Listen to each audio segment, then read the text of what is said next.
Assalamualaikum warahmatullahi wabarakatuh. Alhamdulillahirabbil alamin. Wassalatu wassalamu ala asrofil anbiya'i wal mursalin sayyidina wa maulana Muhammadin wa ala alihi wa sahbihi ajma'in. Amma ba'du. Yang terhormat kepada Ketua Majelis Pengajian Malam Rabu, yang terhormat kepada seluruh bapak-bapak dan ibu-ibu yang ada di sini. Pertama-tama marilah kita panjatkan puja dan puji syukur kita kehadirat Allah Subhanahu wa taala yang telah memberikan kita rahmat serta hidayahnya kepada kita semua sehingga kita dapat berkumpul di sini dalam keadaan sehat walafiat. Salawat serta salam semoga tetap tercurah limpahkan kepada baginda Nabi Agung Muhammad SAW yang telah membawa kita dari zaman kegelapan menuju zaman yang terang benderang, yakni ad-dinul Islam. Sebelum itu saya berterima kasih kepada pembawa acara telah memberikan saya waktu untuk menjelaskan sedikit tentang akhlak. Kenapa saya memilih akhlak?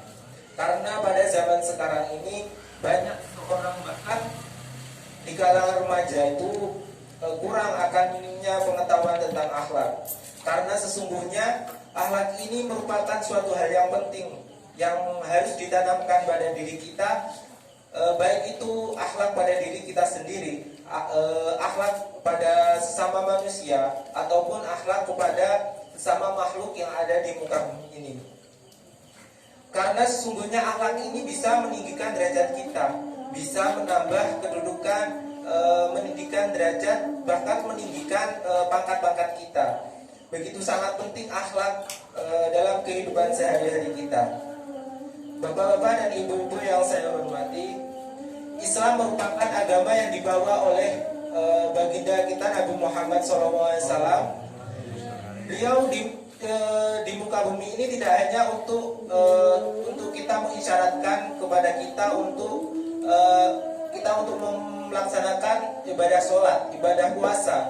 Tidak hanya itu saja, tapi baginda kita di muka bumi ini tugas utamanya yaitu untuk meluruskan atau memperbaiki akhlak akhlak manusia. Bapak-bapak dan ibu-ibu yang saya hormati, kepribadian seorang muslim itu tergantung dari dua hal. Yang pertama yaitu pola pikir yang islami. Yang kedua yaitu akhlak atau nafsiyah yang islami. Dari kedua hal tersebut tidak bisa dipisahkan dari diri kita. Jadi ketika kita telah paham dan telah mempelajari agama Islam itu, maka otomatis kita akan mempunyai akhlak yang baik, akhlak yang mulia. Jadi seorang akan melihat kita tidak hanya dari fisik saja, tidak hanya dari apa yang kita kenakan, apa yang kita pakai, tetapi orang itu akan melihat kita dari sudut pandang akhlaknya. Jadi gitu, bapak-bapak dan ibu-ibu yang saya hormati, Nabi Muhammad merupakan suri tauladan yang baik bagi kita. Beliau mempunyai akhlak yang baik sehingga beliau patut untuk kita jadikan panutan. Bagaimana caranya? Ya dengan kita memperbaiki akhlak kita sehingga kita dapat mendekatkan diri kepada Allah Subhanahu wa taala. Dalam kehidupan sehari-hari, akhlak juga merupakan sebuah tolak ukur bagi kita untuk menentukan kehormatan kita. Apabila kita mempunyai akhlak yang baik, otomatis kita akan dipandang dan dihargai oleh orang lain sebagai orang yang mempunyai akhlak yang baik. Dan sebaliknya, jika kita mempunyai akhlak yang buruk, maka orang lain akan memandang kita sebagai orang yang buruk. Dari itu, jika kita ingin dihargai oleh orang lain, jika kita ingin dihormati orang lain, maka kita harus perbaiki akhlak kita terlebih dahulu. Kita perbaiki perbuatan kita, maka orang lain akan menghormati dan menghargai kita. Bapak-bapak dan ibu-ibu yang saya hormati, jika kita lihat pada era zaman sekarang ini, zaman yang penuh dengan teknologi, zaman yang modern, suatu hal yang penting yang kita harus miliki adalah pendidikan. Pendidikan apa? Ya pendidikan moral dan pendidikan akhlak. Pendidikan ini sangat dibutuhkan ketika kita ada di masyarakat.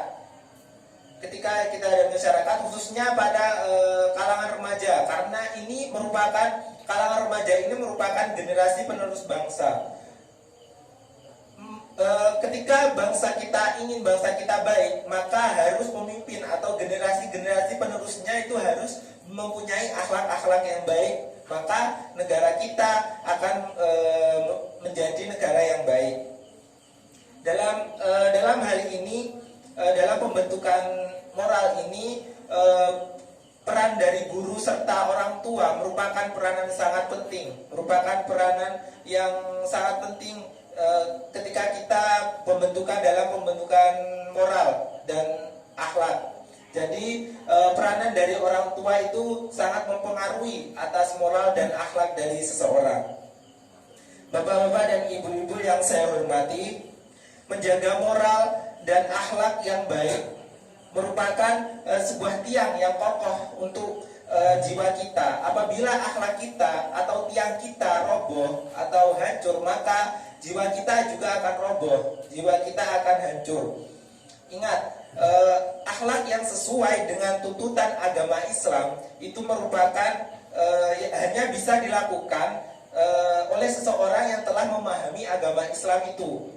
Ketika seseorang telah memahami agama Islam, maka dia akan mempunyai akhlak-akhlak yang baik yang sesuai dengan ajaran Islam dan mempunyai pola pikir yang Islam serta berlandaskan kepada Al-Quran dan As-Sunnah.